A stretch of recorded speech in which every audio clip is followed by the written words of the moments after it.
So today I'm going back to the old Elliott style of video creation by answering a question from a viewer, one of you. And his question, he's requesting my reflections on the story of Samson in the book of Judges in the Bible. And for those of you who don't know, short story, Samson was a really strong, powerful dude who also had a weakness for women, among other things. And as a result of his weakness for women, he lost his strength, but in the end is redeemed while also killing himself. Crazy story. I'll explain it in a moment. But before I get into the story itself, straight out of the Bible, so we'll kind of read from it a little bit, and I offer my reflections, I just want to open the space for you guys to start sending me your questions again. There are 3 ways that you can contact me or work with me in order to have your question answered. And I preface this by saying I don't have all the right answers. I might not even have answers that are useful to you. But I found that one of my unique abilities is to reflect and to give maybe creative answers to sometimes complex questions. And it's because I like to think. I'm a philosopher of sorts. So think of this more as a dance. We're just kind of having fun with these questions and answers. And if it happens to be useful to you, then great. Now, the 3 ways you can ask me a question, of course, from day one, it has always been just put a question in the comments down below. I can always go back, search through. If I find it, I can make a video for you. But it's not guaranteed. If you want a guaranteed answer from me, the next 2 options would work for you. Option number 2 would be I just reopened my school. You understand, a school platform. And I've decided to commit to doing 1 day a month for 6 hours, 1 day a month. I will live stream and answer your questions. And that's going to happen beginning next month. But you can join now and get all of my courses for only $97. But if you want to stick around and get Elliott's office hours every month, that would be a way for you to get on a Zoom call with me and have a short conversation about your situation.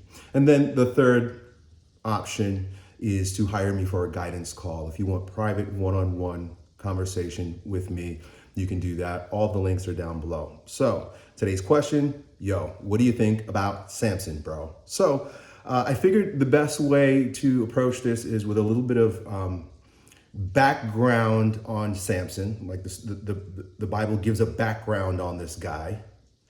And then where his story, accelerates, peaks, and he's destroyed.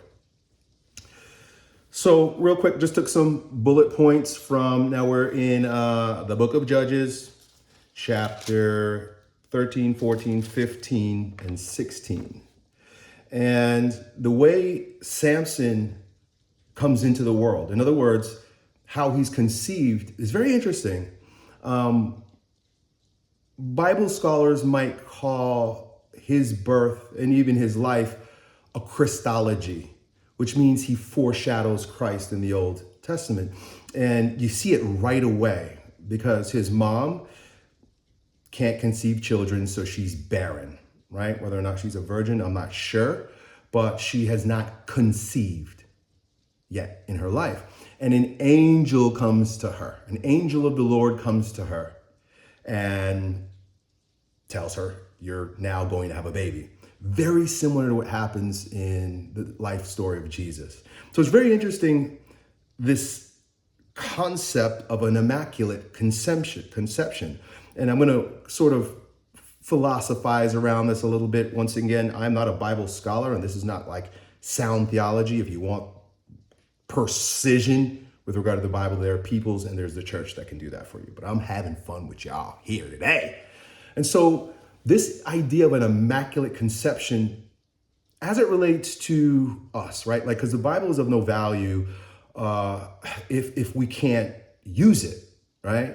If it's so abstract that there's no takeaway, then what's the point? And the Bible has a ton of takeaways, and a lot of it is encrypted. In other words, you got to kind of look beneath the surface. And so looking beneath the surface and just like considering words, when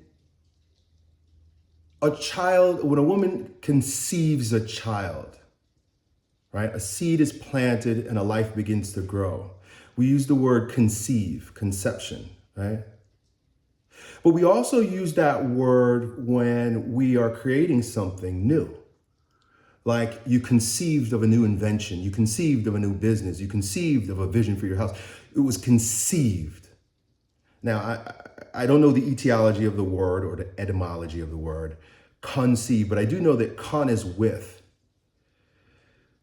And so to conceive something is like to be inspired, right? Like inspire comes from, the word spire comes from spirit, inspirited. I inspirited you. So the angel inspirited her. The spirit, you can't see it, right? Inspirited her, and then she conceived. Inspired, conceived. You may be inspired to live a better life. You may be inspired to start a business. You may be inspired to travel. You may be inspired, and we know that it's from God because of that word, spire, spirit. Conspire, with spirit, right? Conceive. So this is not right. It is not just about a woman who can't make babies and then all of a sudden she conceives something. It's even more, it's more poignant, or it's more important to recognize the state of this woman when she conceives. She's barren or she's a virgin. I kind of take that to mean that this is a person that is free from hangups, right? They don't have emotional hangups. They don't got a bunch of trauma. They're not struggling with a bunch of like ingrained sins. This is like an empty person. And as a woman, women are empty of life. That's why a man puts life in her. And so if you put yourself in the place of, say, the Virgin Mary or Samson's mom, if you have no agenda, if you have no hangups, you have no fears, and something comes to you, it's pure. That means it's from God. You're saying, wow, I'm not even sure what to do with this. You ever have those kind of inspiration? I'm not even sure what to do with this. I don't even know what this is from. And Samson's parents struggle the same exact way. Because, of course, her dad's like, okay, wait, hold on. An angel came to you? He's saying to his pure wife, right? And she's like, yeah, that's what happened. Now, he believes his wife, but he wants proof. And essentially asks that the angel, like, present himself to the husband. Like, okay, who is this angel that's conceiving with my wife, who penetrated my wife and planted a seed in her? She was pure and she was empty, and I'm the only one that should be filling her up. And rightfully so, he asks, like, where's this angel? And he wants to know the angel's name. And the angel comes and talks to him. And once he's convinced about what happened, he's like, okay, all right, fine. So I'm going to have this baby. But I don't know what to do with him. This is a wild thing. This is a crazy thing. I'm not even the dad. How do I raise this kid? Angel of the Lord, he's asking, like, what do you want me to do with this kid? How do I raise him? This is a strange thing. And the angel just gives him a few bits of information about the best way to nurture this conception, right? For example, you conceive an idea for something or a way of being, whatever it is. For all of us, it's different. God acts in many different ways. Now you become the parent of that conception. Okay, God, what do you want me to do with this? And oftentimes, if you are like that pure vessel and you're receptive, God will give you instructions that maybe are a little bit strange to your logic, right? Paul says that we think with the spirit and not with the letter, right? The letter killeth and the spirit gives. So Anyway, he's now asking, how do I take care of this? How do I take care of this kid? And he gives him some instructions. And the main instruction, there's two main instructions. Number one, no drinking wine. Number two, don't cut his hair. And his mom was charged with not drinking wine either, right? No alcohol, keep your hair. I think that's significant in a number of ways. So here's Samson, the guy that's going to grow up, and we're going to talk about his story in a moment. But the very first thing that the angel says, if you want to do this right, you want to take care of this kid, you want to nurture this conception into fruition, do not allow it to become intoxicated, drunk. Wine represents so many things. It's a metaphor for so many things in the Bible, but it's very evident from Genesis when Noah is drinking a bunch of wine that you can get intoxicated. But intoxication comes in a lot of different ways. Like you could be intoxicated with grandiosity. You could be intoxicated with fear. You could be intoxicated with anger. Have you ever been so angry that you're drunk with rage? And it happens all the time. You could become intoxicated in love.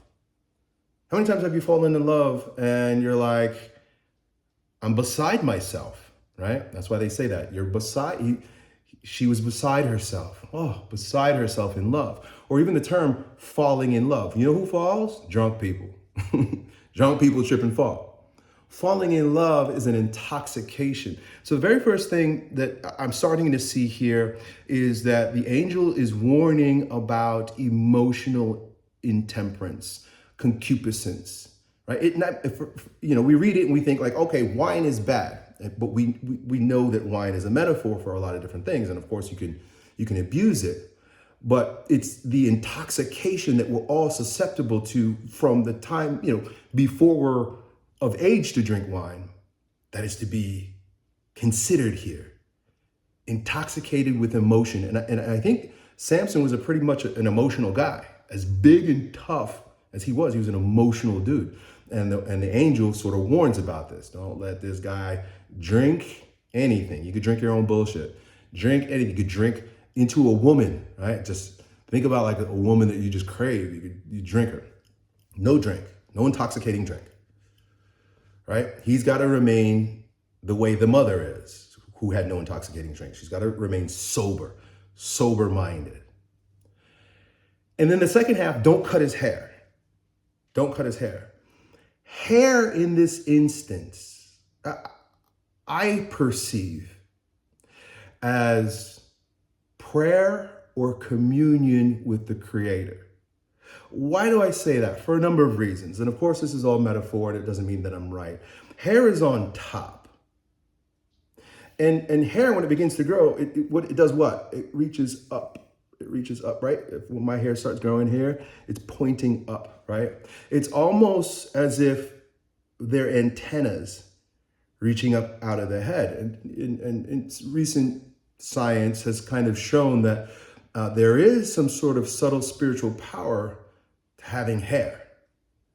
And it's part of the reason why many traditions don't cut their hair, or they grow beards, or whatever it is. It's on the head, it's reaching up, it's sort of an antenna. It represents connection to the divine. That's on one aspect. I said it also represents prayer, because prayer emerges up out of us. And it's almost like every inch of hair that grows is like a set of prayers, right? It's reaching. What is a prayer? A prayer is reaching up for God. I'm reaching. Where are you, right? The hair does what? It reaches up out of the head. Where does God reside? If we're made in the image and likeness of God, and they say Jesus Christ is within you, and then all these kinds of things, but where? All right, I can't dissect you and find out where that is. But once again, science, a lot of this stuff wasn't available at that time, although they had a sort of wisdom. Science, where am I going with this? I lost my train of thought. Anyway, I'm going to go back to the story. Samson's born. So Samson's born, and right away they cut to like when he's, a young man. And immediately it's evident that he loves women. So right away he's starting to gravitate towards that which intoxicates.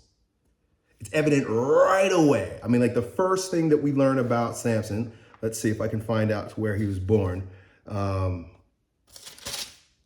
Samson is born of a woman, and then the next paragraph, now Samson went down to Timnah and saw a woman in Timnah of the daughters of the Philistines. So by the way, he not only likes women, he likes the women of the enemy. Right? Daughters of the Philistines. And so he says, he went up to his father and mother and said, hey, I've seen this woman in Timnah of the daughters of the Philistines. Now, therefore, get her for me as a wife, right? Make her my wife. And the parents are like livid. They're like, what are you talking about? Why would you go seek after these women of our enemy? They're lords over us, right? It's like the slave master's daughter, right? Like, be careful, dude. So he loves this woman. We know that he's loving forbidden woman, and he's already edging towards intoxication, right? I'm still distracted by the hair thing. I don't remember what I was talking about, but it's time to move on. So Samson shows, on one hand, sort of a weakness, but immediately after, he shows his strength. He's walking along some road one day, and a lion comes out to meet him. And Samson, with his bare hands, destroys the lion. So we also see the byproduct of the hair growth, of the reaching towards God, right? The strength that he has is in this continuous communion with God. That's the hair once again. There's so much more hair metaphor. My ADHD is getting the best of me. I need to leave it alone. Hair. That's where his strength and connection is, and it's demonstrated in killing this lion. So he kills a lion, and after he kills the lion, he comes back some days later. So this is like really forbidden in the culture at the time. You don't eat anything from like an unclean animal, like a dead, rotting animal. And so this animal died several days ago or maybe weeks ago, and Samson goes back to it, and he finds something sweet growing inside it. He finds honey. Bees were working inside this carcass, and they created a honeycomb, and he goes to the carcass and he digs out the honeycomb and he starts sucking on the honey. Once again, we see a sort of concupiscence. So many things to unpack here, but number one, the honey. As far as his concupiscence is concerned, he's feasting on something sweet and delightful, but it's born out of, once again, a sinful situation. Bees, I don't know, but bees are a little scary too. You remember that movie Candyman, like where whenever the bad guy would come, like bees would come. Bees are like, they're busy, they're working, they're odd creatures. They fly in a way that is so hard to explain by science. Like their wings do this thing. So they're sort of otherworldly. Like there are no other insects that fly the way a bee does. So you could say that there's a divine appointment to the situation with the bees and the honey, and this other world. It's sort of like a bridge between two worlds. It's the dead, rotting carcass. It is the ego of man, and in between these divine workers, right? For whatever they're worth. They create honey, but they also could sting you, and you can die from anaphylactic shock. But Samson is not scared of all that. He's not worried about the rules, and he's not worried about getting hurt. He just wants that fucking honey.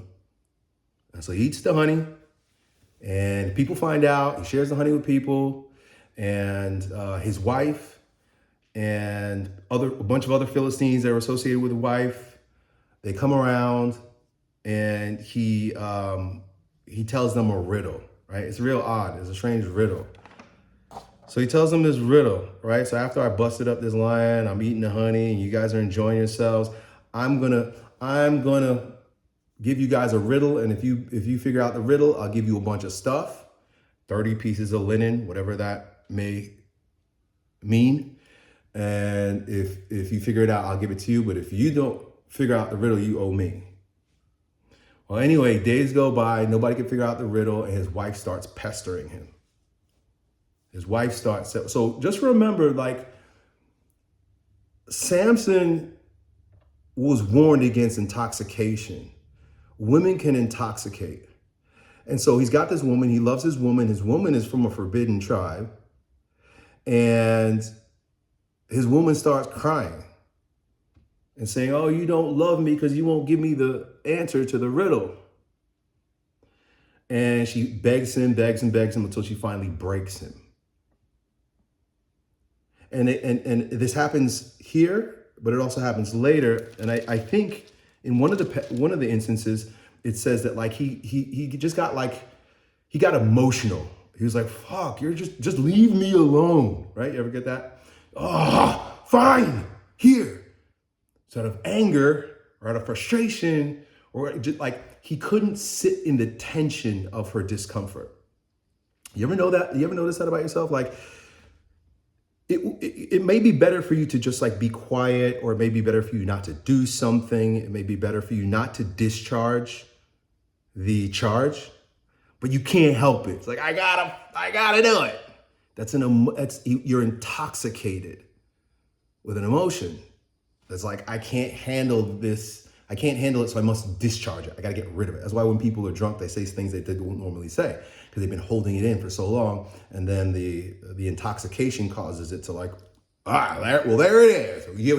You finally said it now, didn't you? We've been all waiting, right? Well, she's been waiting and begging. And finally he's like, fine, I'm intoxicated. And he gives his woman the answer to the riddle. Well, she goes and she tells all the bad guys, right? All her tribe. She goes and tells all the tribe the answer, and he gets even more mad. So it goes on. She explained the riddle to the sons of the people. So the men of the city said to him, they came to him, to Samson, and said, on the seventh day before the sun went down, of course, that's got to be significant somehow, otherwise it wouldn't be there. And the riddle, I don't know if I told y'all the riddle. Here's the riddle. It said, out of the eater came something to eat, and out of the strong came something sweet. The Bible is so crazy. Out of the eater came something to eat. In other words, out of the lion, this is why I read it, out of the lion came something to eat. And out of the strong, the man who killed the lion, came something sweet. It's that little bit of sugar in his tank that's going to cost him. It's that little bit of addiction to sweetness. Well, anyway, the answer to the riddle, and I don't understand the fucking riddle, is what is sweeter than honey and what is stronger than a lion, right? And so he's pissed off because he's like, how did y'all figure that out? And he says something, he knows. He goes, if you had not plowed with my heifer, you would not have solved my riddle. So I think he's referring to his wife as a heifer, right? And that's not derogatory. It's descriptive, right? The heifer is a female cow. What does a female cow do? Gives birth and can give milk. It's actually, in many ways, like it represents nourishment. It represents stability. It represents like society, cultivation, right? Cultivating these animals, like heifers, as opposed to like catching a rabbit, or they could be domesticated, right? So he's got his domestic source, his wife, and he says, you guys plowed with her, meaning like you use her. You use her to get this answer. And he says, you would not solve the riddle without me. So anyway, he goes on a tangent and he starts killing motherfuckers. He's killing a bunch of Philistines. I think he killed like 300 or something like that. He just went on a rampage. And his people are like, yo, what did you just do, dude? So he got angry, started killing them. And his family is like, bro, do you not realize those are our rulers? They lord over us.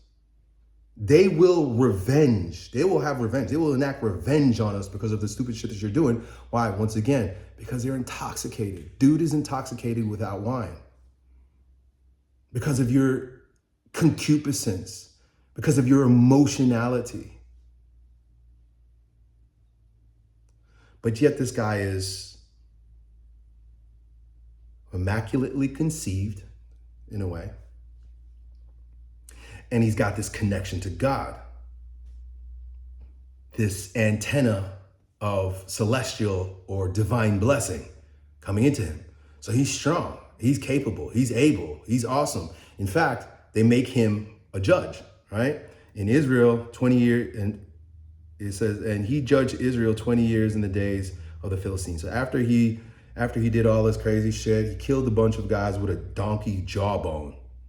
That's got to be significant also. But with a jawbone of a donkey, he's slain 1,000 men. That's what it says here, right?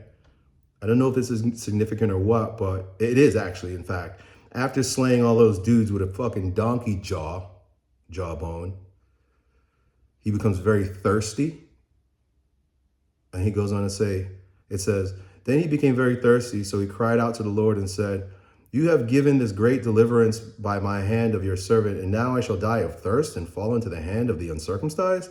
He's like, dude, you gave me all the power to do all this great shit, but like, I'm still weak. I need water.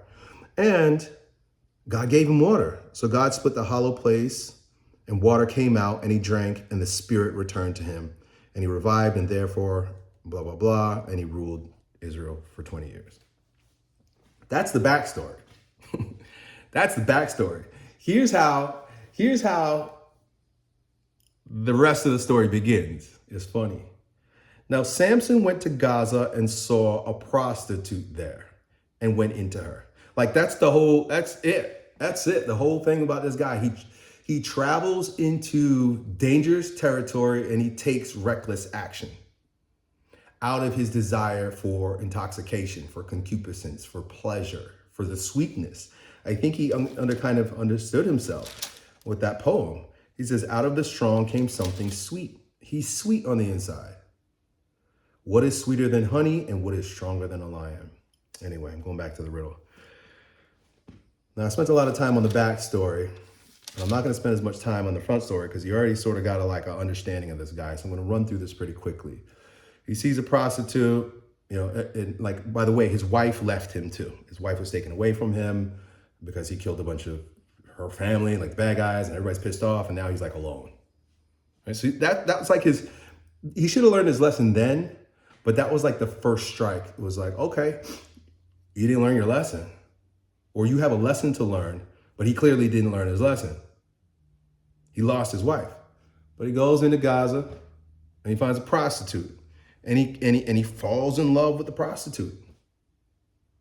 Now, the prostitute is a woman for hire, man. She's not loyal to anybody or anything. But Samson's a fool. He's a mighty fool. Think about, like how many times are we mighty fools? I know I'm a mighty fool. So many blessings, so much connection, so much divine grace and mercy, but yet concupiscence, right? Addiction, fear, pride. He's got a lot of that. He's got all those things. So anyway, so he starts screwing this prostitute, falls in love with her, and she's like, Samson, tell me the answer to your riddle. Now, this is a different riddle. She wants to know why he's so strong. How is it that you're so strong? You kill 1,000 dudes with a fucking bone? You killing lions with your bare hand? What is the secret of your strength? And he knows the secret of his strength is what? His prayer life. Let's get back to the hair. The secret to his strength is his connection to the divine. He's thirsty, God delivers. He's anointed. And it's funny because we tend to think of like those who are anointed or those who are blessed or those who God has delivered an assignment for. I mean, he's immaculately conceived, like must be perfect. But the Bible never demonstrates that at all. Never. demonstrates any man as being perfect. And there are many, many, many, many great men. I mean, like Samson is no slapdick, but they all got their flaws. So anyway, his flaws is women, and the women, his heifers get plowed. They be plowing his heifers. And this heifer, which is a rent-a heifer, is now getting plowed by a bunch of guys who are like, okay, now that you got him where we want him, he's weak. He's sexually addicted. Find out what his strength is. And so she asks his, how is it that you're strong? And he gives her some bullshit answers. The first answer, he's like, yeah, you tie me up with some bowstrings, right? And they tie him up with some bowstrings. He should have figured it out at this point, but they come in, they tie him up with bowstrings when he's sleeping. He bursts through it. And he's like, fuck that. You guys try to do it to me, but you can't do it to me because you don't know the secret. And so he beats up these dudes after they try to tie him with bowstring. Then she comes back. She's like, oh, Samson, I'll give you some nookie if you just tell me. And he's like, he tells another lie. He's like, oh, yeah, you got to use rope. Tie me up. That's how he make me weak. The rope doesn't work. He busts through the rope. He beats up the dudes. And he goes back to the same whore. Crazy, right? The whore asks him one more time. He gives her another bullshit excuse until finally he once again gets weak. Like he did with his wife. Like he just wanted to shut her up. Think about like when you just want to shut up your wife. You're like, fine, here. What do you want? And he tells her, he's like, my power is in my hair. If you cut off my hair, I'll be weak. That was it. They come in, they chop off his hair. He loses all of his strength. They capture him. They put him in prison. And as he's in prison, now check this out, man. How many of us have to, Robert Bly in the book Iron John calls this process of imprisonment catabasis. It is a going down into a dark place for a man. I'm sure women have it also too. I know they do, but this book is about men. Going down into dark place and the requirement of this process because of its life-giving power. In other words, when you go into a cocoon, you go in as a caterpillar, will come out as a butterfly. But if there's no cocoon in between, then there's no butterfly. You go in as a worm, you come out as a beautiful, beautiful creature. So Samson, he didn't have a deep enough catabasis. Sometimes I wonder too, like I've had many catabasises, but which is the one that's going to create the butterfly? Sometimes it has to get this far. And it got so far that he had to go into the cocoon. And in the cocoon, they say that his hair began to grow. You know what I take that to be? If he's in this cocoon and his hair is beginning to grow, that means his connection to God is beginning to rise up. Usually for me, but for many of us, many people don't come to God until they've been thrown into prison and head shaved off. And so probably in that place, he's feeling such great despair and loneliness that he picks up his prayer life again. And so he's there, he's praying, he's actually communicating with God, and he asks God one last favor. He says, listen, like there's been a tremendous amount of grace in my life. Thank you, Lord. I'm here now because of, well, I made some mistakes. Help me out this one last time. And the thing is that like what he was asking wasn't for him. It was for his people, right? To avenge his people who are in prison. They're enslaved, let me put it this way.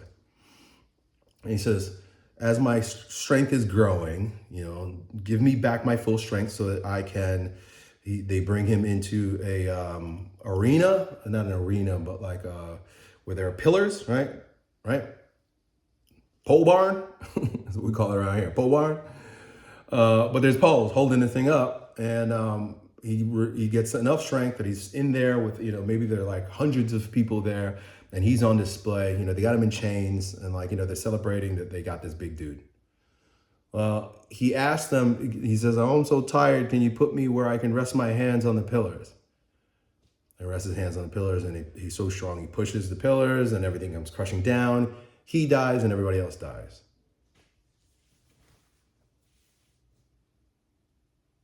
What is my reflection on the story? So I dug into a little bit of the details here, but like the overall arching theme here is, the first one is evident throughout the Old Testament. It's really strong, creative, blessed, powerful men will do amazing things. They're anointed. They're put in places of power. Great things happen through them. They demonstrate capacity. But, and it seems to always be the same thing with each one of them. I think about David and the girl that he boned, his friend's wife, Bathsheba. About David, I think this predates David. Judges predates David. I think David is kings. Right? We also have Saul. Right? Saul is, I think, prior to I think Saul is associated with David. Anyway, you got David, and then you got his grandson. Oh boy, drawing a blank. Y'all know his name. Right? He built all the temples. He's Solomon. He was the richest man in the world. He created like intercontinental commerce. I mean, he was wealthy. His downfall, women. He started dating women from the bad side of the tracks, and he took on a lot of their bad habits, and it destroyed him. And here we see also Samson. Interesting that, all of the women in the Old Testament, a lot of the women in the Old Testament are used as pawns for Satan, in other words, to destroy great men. But Mary redeems women. I mean, even from the garden, right? What happens? Adam is cool. He's doing what he had to do, but because his wife wanted something, he gave in. He gave in, just like Samson. He gave in. He's like, all right, wife, what do you want, that fruit? No problem, babe. I know we're not supposed to eat this, but I love you, and I can't wait till later on what we're going to do after we eat this fruit. Right? Addiction, intoxication, can't think right because of women, make bad decisions because of women. So that's the overall arching theme, is that like great, powerful men will become intoxicated at some point. You can become intoxicated with power. You can become intoxicated with a lot of different things. Some things are extroverted intoxication, meaning like you're going out and like I'm enjoying and devouring, or it could even be an internal intoxication, right? A low sense of self-worth, deep-seated anger and trauma, a sadness you can't shake, tears living on the edge of your eyeballs, like you're intoxicated.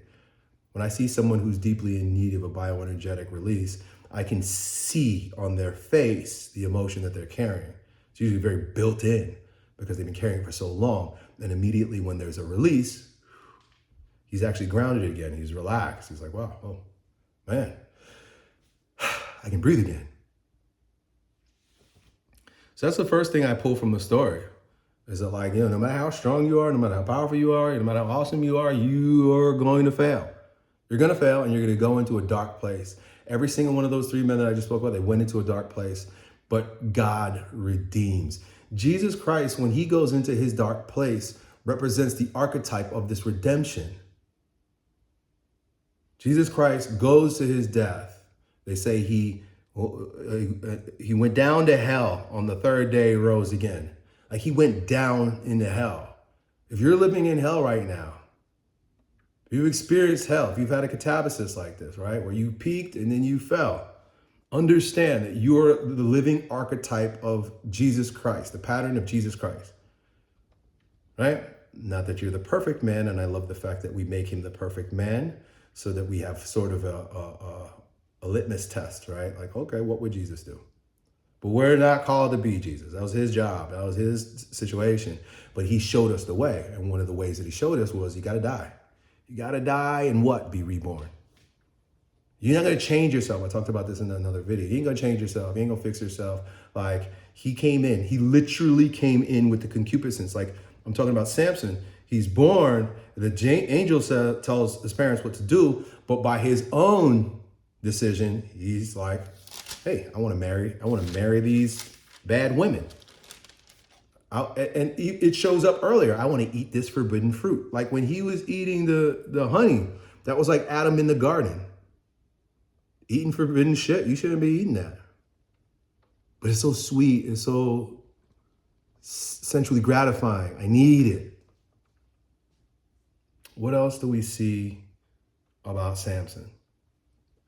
We see that true power comes not from the muscle, comes not from the physical strength. That's demonstrative. That's performative strength, right? He killed the lion. Of course, he had to perform to protect himself. But then, like, out of rage, he just starts killing people. He's a wild mess. So he's given a gift, but he uses that gift to get things that are forbidden. What else do we learn about Samson? I'll talk about Delilah in a moment. Let me talk about Delilah here for a minute and women in the Bible. I think a lot of these stories, they point to deeper truths. I'm not saying that these stories are made up, like they're fiction. I don't know. People of faith say, oh, they're true. Okay, maybe they are true. Maybe they literally happened. But what's more significant is the meaning behind it. And so if we look at like women, what do women represent? They usually are a stumbling block to men. But the warning the angel gives to Samson's parents is not, don't meddle with women. There are others that are set aside that way, I think. Maybe Samuel, I don't know. But there are others that are like, don't bother with women. Or John the Baptist, right? John the Baptist, he don't mess with women, don't mess with women. But they said to him, don't let him drink. That was don't get intoxicated. Don't drink hard drinks.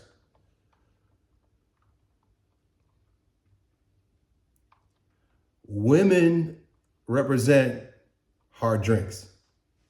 Women represent wine. I often like to say, for me, if you want to take me out, it's weed, wine, and women. Because they all feel the same they scratch the same itch. And the itch is pride. Whether you're smoking weed all day long, playing video games all day long, drinking every day, or pornography and women, dating sites, or whatever it is. It's all a form of intoxication. And pride is associated with it. Why do I say pride is associated with it? One reason why is because we're taking our consciousness into our own hands, right? I'm in charge of my life. I do what I want to do. This feels good. This is what I'm going to do. Right? Doesn't matter that God said don't eat honey that comes out of a dead lion's armpit. I want that sweet shit. I'm going to get it. Pride. And then there's guilt. You could be drunk with guilt, and then there's shame, right? Associated with the pride. Like they'll say that Satan will like tempt you to go do some shit, and usually it's pride, right? He's like, yo, you can go just bang that woman, man. Like your wife won't find out. Nobody will find out. She wants you so bad. Go get it. Go get it. And then you go and get it. They call him the accuser. And so then afterwards, and he's in you too. He'll start saying shit like, ooh, I can't believe you did that. Man, you're a bad guy. You're going to hell. Your wife's going to find out and leave you. And all of a sudden, so after he seduced you, then he beats you up, right? So we're intoxicated, like it's a spiral of intoxication. One more thing I pulled from the story. So we spoke a little bit about what women represent. It's not that women are bad, it's just that men are drug addicts and women got the goods. Right? She's a drug addict. I need what you got, right? Women have a power over men in that regard, the same way that a drug dealer has power over the drug addict. You got something for me, man, right? I gotta get high, right? One more thing about the story of Samson that sticks out to me. Samson, for whatever it's worth, right? Like, because when we hear stories or we watch movies, like, we got our judgments about the characters, right? Oh, he was bad, or he was good, or he was tragic. But Samson represents, even in his poem, right? Even in his riddle, he betrays this sort of, this blend, this, I don't want to say confusion, but like these two opposing forces within. He says, out of the eater came something to eat, and out of the strong came something sweet. Out of the strong came something sweet. Out of the strong came something sweet. What is sweeter than honey, and what is stronger than a lion? It's about him. What's sweeter than honey? He's sweeter than honey. He says, out of the strong came something sweet. Inside him, he's sweet. He might be a homosexual, I don't know, acting out. But he's sweet on the inside. Out of something strong came something sweet. Out of the eater came something to eat. The thing that was supposed to devour me, I devoured it, what it gave me. And what's sweeter, and the answer was, what's sweeter than honey and stronger than a lion. He's sweeter than honey and stronger than a lion. He's a lover. He's a lover. He's a warrior. He's a king. He's a magician. And he's a lover. He's a balanced man in that way, but sometimes these archetypes show up in their shadow. He's a king in that they made him a judge, right? An angel came to a virgin and he's a king, right? Pure conception, right? He was anointed as a king. He's a magician in that, like, his prayers reach heaven. He has intimacy with the divine. He's a warrior in that he can just like fuck people up. He killing you with a donkey bone. He killed 1,000 guys with a donkey bone. He's ruthless. But it's that something sweet. What is sweeter than honey, and what is stronger than a lion? Him. He's sweeter than honey. He can destroy a lion. He can destroy a lion, but he's sweet on the inside, and he's so sweet that it rots in his teeth. So my invitation to you as you watch this video and we come to a conclusion, my friend, where in your life do you see that contradiction? I see it all over my life. Where you have capacity, you have power, you're anointed, you've got grace. There are things that only you can do. You've been conceived by a God that has plans for you. But where are you a little sweet on the inside? And how does that sweetness rot your teeth? I've been telling you a little bit about my sweetness lately. Maybe you can tell me yours. Comment down below. Until next time, yo, done.